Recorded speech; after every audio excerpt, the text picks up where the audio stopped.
You're listening to Too Much on Her Plate, the podcast for smart, busy women who are tired of running on the hamster wheel and are ready to create freedom from overeating and emotional eating. I'm your host, clinical psychologist, author, and a smart, busy woman too, Dr. Melissa McCreary.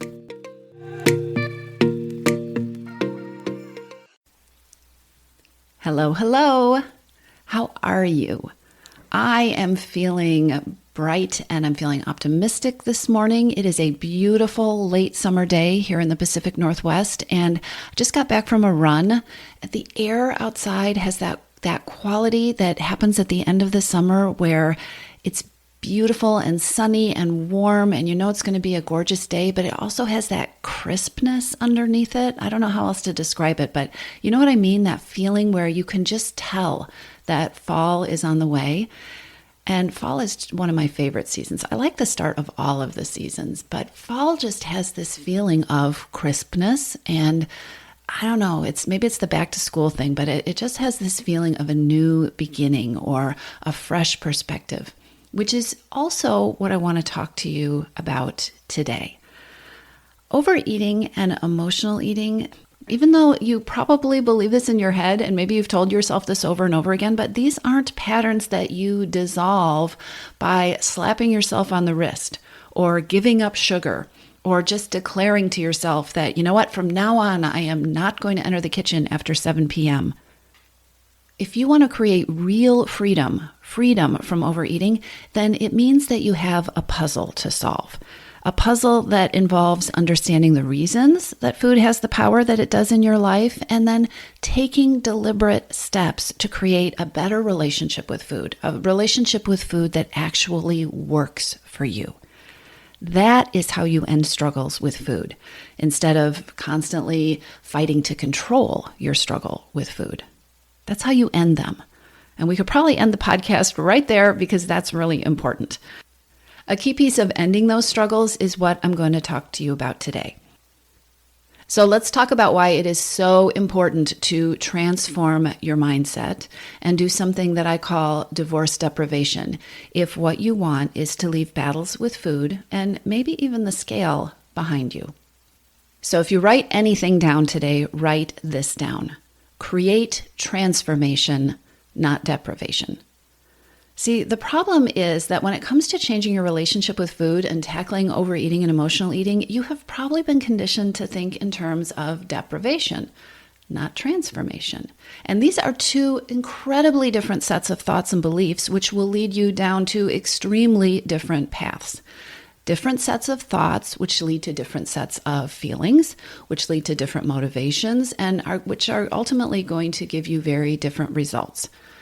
Here's the thing. What if I told you that most women who want to stop overeating or lose weight start by focusing on something that is automatically demotivating, automatically kills your motivation and your momentum and your inspiration, is energy zapping, and leads to burnout and poor results? That, my friend, is deprivation thinking. Deprivation thinking, let me give you some examples, because I'm going to guess that if you have been around the block a few times with struggles with overeating or emotional eating, deprivation may be so much a part of your mindset that you don't even know it's there. Deprivation thinking is thinking about what you quote unquote have to eat or quote should eat. Deprivation thinking and a deprivation mentality is when you focus on going without, or when you focus on what you won't do or what you can't eat. Deprivation thinking is when you are feeling confined by rigidness, by rules, by a plan that requires things like constant vigilance or willpower or discipline, self-control. Deprivation thinking is reflected when you have a plan where the only options are good days or bad days. So here's the thing about deprivation mindset. It's based on scarcity, not abundance. It's reactive instead of proactive or purposeful. So what that means is you are always waiting for the other shoe to fall. You're guarded against things going on. You are in reaction mode. And reaction mode, what I won't do, what I can't do, what I need to watch out for, what I need to be careful of, what I need to count or monitor or track, That kind of reaction mode requires vigilance and being on guard. Because, like I said, you're on guard or you're being protective about something that could go wrong.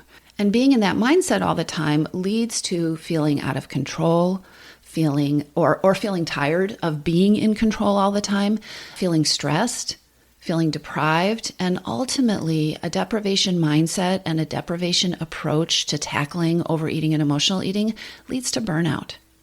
I want to get really clear on what a deprivation mindset looks like and feels like and how it shows up in people's lives. Because again, this is something that we get taught to adopt when it comes to, I have air quotes here, managing your relationship with food or changing your relationship with food. You get taught to approach food from a deprivation mindset. And so most of us don't even know that this is a choice or that this is a way that we are thinking. What happens over time with a mindset, if you don't step back or know how to step back and take a look at it, it doesn't feel like a mindset. It doesn't feel like a set of thoughts or beliefs that you can change. It just feels like the way things are. And when you feel like that is the way something just is, that is a recipe for feeling powerless. And that is a recipe for being in reaction mode, because here's this set of circumstances. I need to be in deprivation mode if I want to make changes with food and with overeating, and I need to react to I need to react to things from a place of deprivation. It doesn't need to be that way. So part of what I'm doing in this episode is getting really clear on what a deprivation mindset is so you can see it in yourself. And then we're going to talk about what it looks like to do things differently. So what does a deprivation mindset look like when it comes to overeating? You probably are coming from a place of deprivation if you're worried about blowing it, or you're worried about screwing up, ruining it, right? Now I've blown it. I've got to start over again. You're probably in deprivation if you feel restricted or confined, and if you have this sense of wanting to rebel and eat everything in sight because you don't like what it is you feel like you have to do. You are probably in the midst of a deprivation mindset if you feel like you are twisting yourself up like a pretzel, trying to fit somebody else's rules or trying to follow a plan, and it feels really, really hard, and really, if you stopped and thought about it, you'd know it doesn't fit you. Deprivation thinking is showing up when you feel concerned that you're not going to be able to keep up, or when you're wondering, how long can I stay with this plan? How long can I be strong? Those are deprivation-based thoughts. And you've got a pattern of deprivation thinking and a deprivation approach going on for sure if you have felt like you're in a cycle of trying something new, running out of steam, telling yourself you don't have enough discipline, beating yourself up for it. The whole thing falls apart because you can't stick with it. And then you feel like you've slid back to the beginning and you need to start over again. All of these things are signs of being stuck in a deprivation mindset, which means having thoughts and beliefs that you have to deprive yourself. You have to be less than and do less than to be successful. And these things are also probably signs that the approach itself that you've been trying to use is one that is based in deprivation and overly rigid and ultimately isn't going to be helpful. Here's the thing. Deprivation is no way to live. Think about it. Do you really want to base your life and the rest of your life's relationship with food on a plan that requires deprivation and willpower and being strong? Deprivation never leads to lasting changes, especially with overeating and emotional eating. So if you are somebody who is used to coming from a place of deprivation and using a deprivation mindset to make changes, then the temptation at this point is actually, it's kind of funny because we all do it, but the temptation is to use deprivation thinking to try to get rid of deprivation, right? To slap yourself on the wrist and say, oh my gosh, I've been doing that deprivation stuff. I need to knock it off. I just need to stop doing it.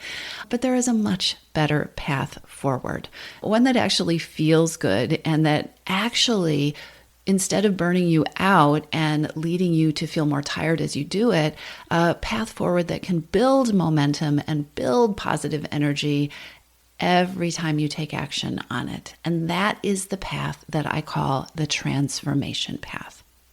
The transformation approach feels and looks so much different from a deprivation mindset. In fact, it is so different that your brain, if it's used to functioning in deprivation mode when it comes to thinking about choices with food and how to change your eating, your brain may not know how to deal with this, right? Your brain may just like roll its eyes and lay down because it just doesn't understand how the heck you're supposed to do this. That's okay. Today, I want to introduce you to the transformation mindset. I want you to start to recognize where it exists and where it doesn't exist in your life, and start to be open to the idea that if you have been stuck in vicious cycles, if you've been stuck in patterns with food and eating and emotional eating that aren't working for you, the possibility of doing it differently instead of running harder and harder on the same hamster wheel that isn't getting you anywhere, that possibility exists. Here is what a transformation approach looks like. You are using a transformation approach when your plan and your choices with food and what you're going to do about food and your eating are proactive. They're thoughtful. They're intentional. They're purposeful. It's not something you have to do or should do or are feeling forced to do or know you need to do. They're choices that you are making. You're coming from a place of transformation when you've got a clear goal to transform whatever situation you have that's triggering overeating. You're working at transforming that situation so that the reason you want to eat is addressed, not suppressed. Reaction mode and deprivation thinking tends to just push away the reasons that you're overeating and tell you not to do it. A transformation approach is when you create this goal of, I'm going to do something about these reasons so that I can take care of the reasons so that I get to take my power back from food. So a transformation approach is not about quote unquote ending bad habits, but it's about finding new strategies that work better. Strategies that fit you, strategies that improve your life and help you get what you want so that you're not using food and eating or mindless eating or stress eating or any kind of eating to fill in the cracks or push things away or make up for what you really need that you're not getting. So a transformation approach, in contrast to that whole deprivation mindset and way of doing things, a transformation approach actually creates confidence and creates more success. It feels good. You're taking care of the root cause.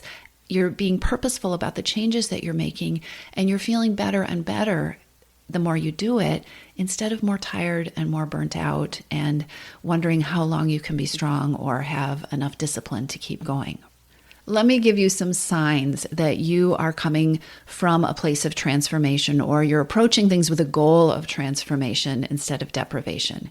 You are in the transformation space when you feel like you have more options, when you feel like what you're doing is creating freedom and not restriction.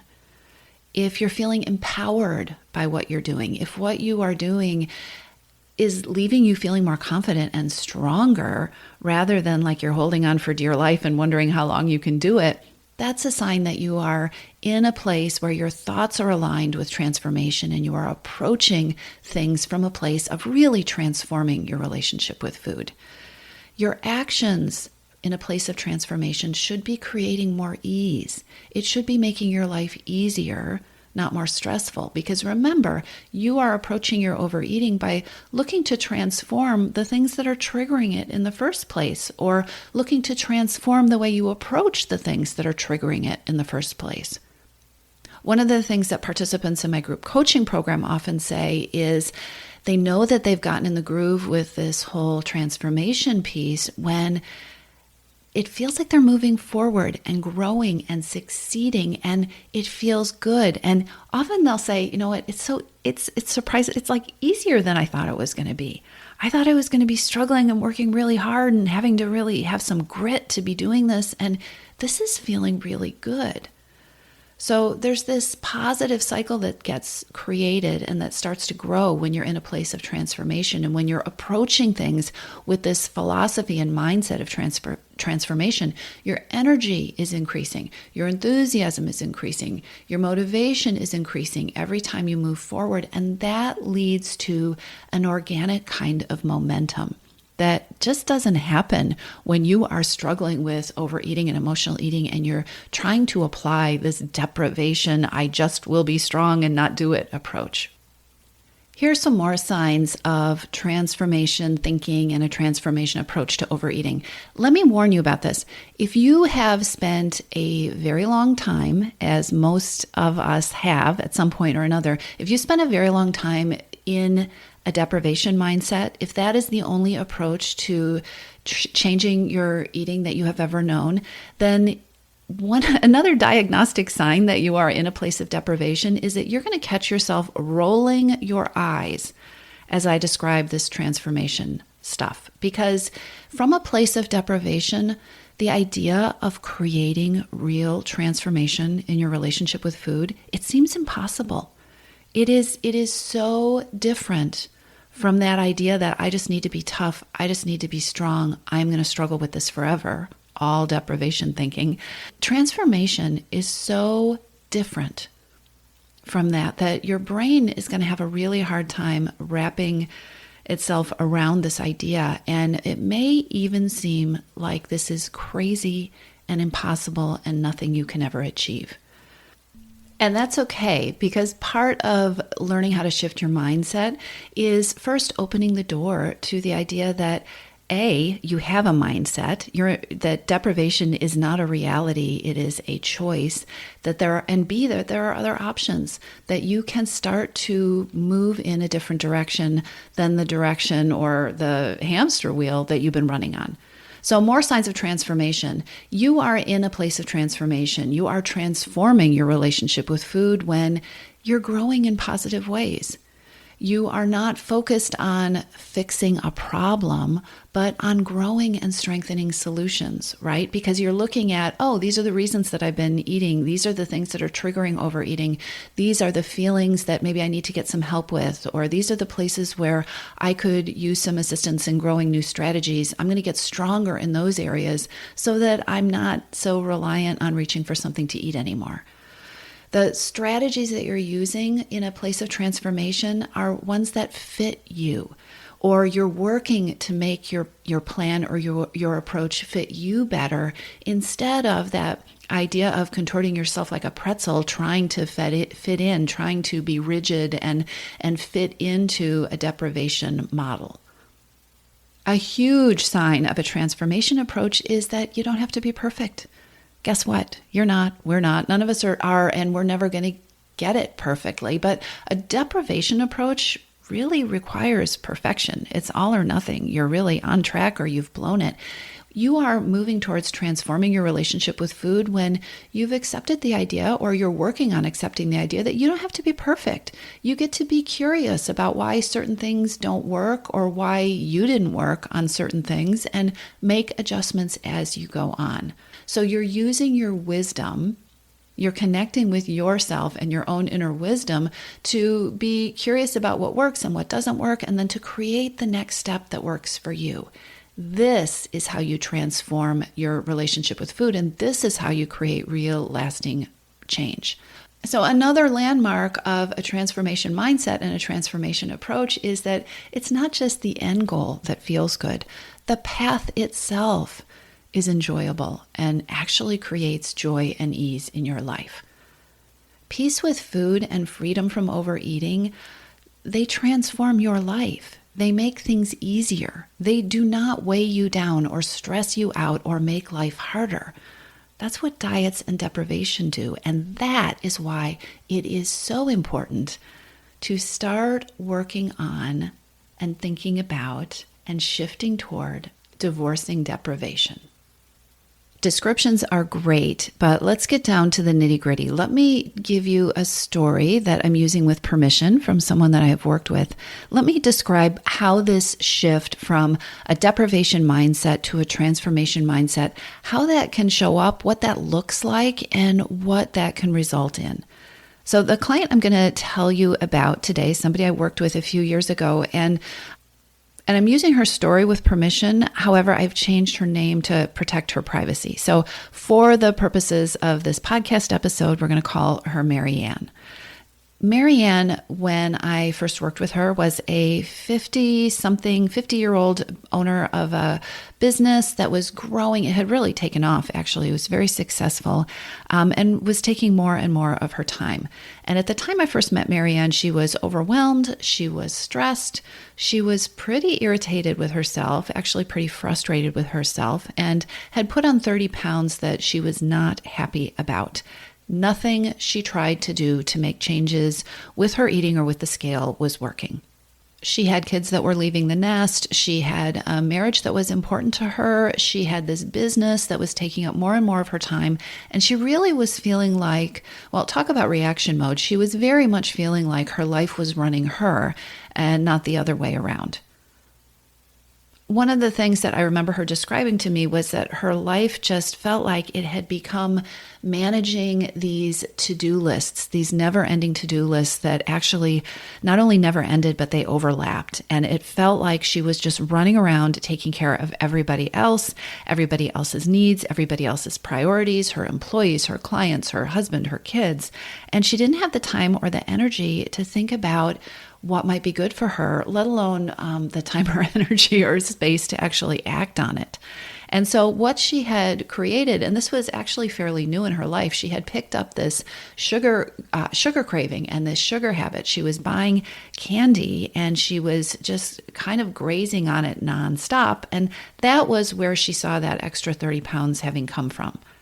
As Marianne described it to me, she said, I'm just constantly eating. I eat in my car. I have this candy and it kind of soothes me as I'm driving from one obligation to the next. She said, I hate eating in my car. I'm not a fan of this. I don't like the behavior, except that it feels like this tiny sliver of escape. It's the only thing I can do for me while I'm driving around taking care of everything else. So this is a great example of a deprivation cycle. Marianne felt stuck, and she was in this cycle that she could not make herself stop. She was trying to use a deprivation mindset and deprivation strategies to stop it. She wanted willpower. She wanted self-control. She wanted it yesterday, and she was so mad at herself that she could not create that. She wanted to feel energized. She wanted to feel healthy. She was also frustrated with herself because she felt so exhausted and stressed, and she was actually noticing a lot of irritability, and she didn't like that in herself. And that was making her madder and more frustrated with herself, and also exacerbating the eating, the stress eating and the eating to not think about it and the eating out of frustration, which was, you can see the vicious cycle there, or you can hear it, hopefully. It wasn't getting her anywhere. Marianne's default mode was deprivation. Her default approach to making changes was to just do the hard thing. She was tough and she was used to being successful. And when she wasn't, her mindset was to work harder, be stronger, do more, be tougher.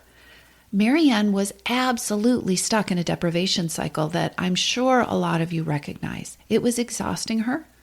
It was leaving her stressed and overloaded, and it was also leaving the exhaustion and the stress and the overload unaddressed. And because of that, the more she pushed, the more she got mad at herself, the more she told herself to do more and try harder, the more she was burning herself out. Marianne was feeling unappreciated. She was missing rewards and fun and comfort in her life, but there was no room in her thoughts. Her thoughts were constantly telling her that there was no room for these things and that she just needed to squeeze these things out of her life and keep going and just do it and be tough. One of the things that you are probably hearing is that another feature of the deprivation mindset is that it is really hard on you. So not only did Marianne not feel like there was time or space for taking care of herself, but she also didn't feel like she deserved the nice things. She didn't deserve the rewards or the comfort or the soothing until she got tough with herself, until she, quote unquote, got her weight under control, until she was more strict with herself with her eating. Marianne was absolutely on a hamster wheel, focusing her efforts on being tough on herself and trying to eat less, not addressing the reasons that food had the power that it did in her life, and absolutely not creating transformation in her life. Marianne knew that this deprivation approach wasn't working. She just didn't know what to do instead. So here's how we started to shift things. Instead of her waking up every morning focused on how she was going to fix the number on the scale, we worked on really shifting her thoughts and her approach. So that started with understanding what I call the why, the reason for the constant snacking and the eating in her car, why that was happening, and also why it had become so hard to resist. We started to look for ways to take care of the things that were leading to the cravings and the urges to overeat. And we started to do it, and we had to do it in realistic ways that didn't require a lot of time and that provided relief from the overload. So we really looked for the places that she could get maximum bang for her buck. As she did this, as she started to create these little spaces that helped her feel taken care of and even rewarded, we started to find tiny ways that she could build in more joy and less pressure. And also, the whole way along here, we're tackling her perfectionism, because a hallmark of deprivation thinking and a huge part of Marianne's thinking was this all or nothing thinking. It had to be perfect or it wasn't good. Marianne came into working with me really goal-focused. It was all about the 30 pounds and changing her eating, but that's a deprivation mindset. And here's the thing. Marianne didn't just need to reach her goal, which was to change her eating and feel like she was in control of it instead of it being in control of her. Adding another pressureful goal was not going to be helpful to her. Her life was already pressureful enough. We needed to create a way of doing this that added more joy and not more stress to her life. That is a transformation approach. And remember what I told you about a brain that is stuck in deprivation? It's so hard to accept this stuff. When I first talked with Marianne about shifting her approach in this way, she absolutely rolled her eyes and said, I don't think this is possible for me. When you are stuck in deprivation, it is almost impossible to see the possibility of another kinder, more compassionate approach. But, that does not mean it doesn't exist. So I know you're wondering, what happened to Marianne? What happened to her?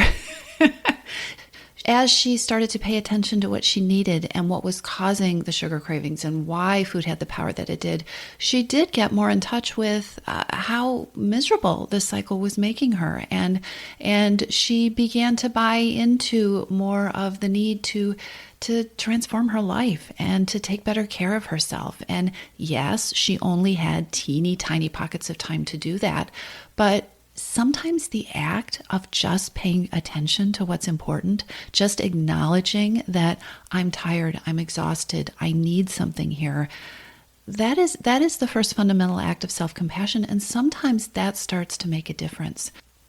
It didn't happen overnight, but it also didn't take forever. Marianne found ways to take care of herself. She found ways to respond to her stress. She found ways to have more compassion for herself. And guess what?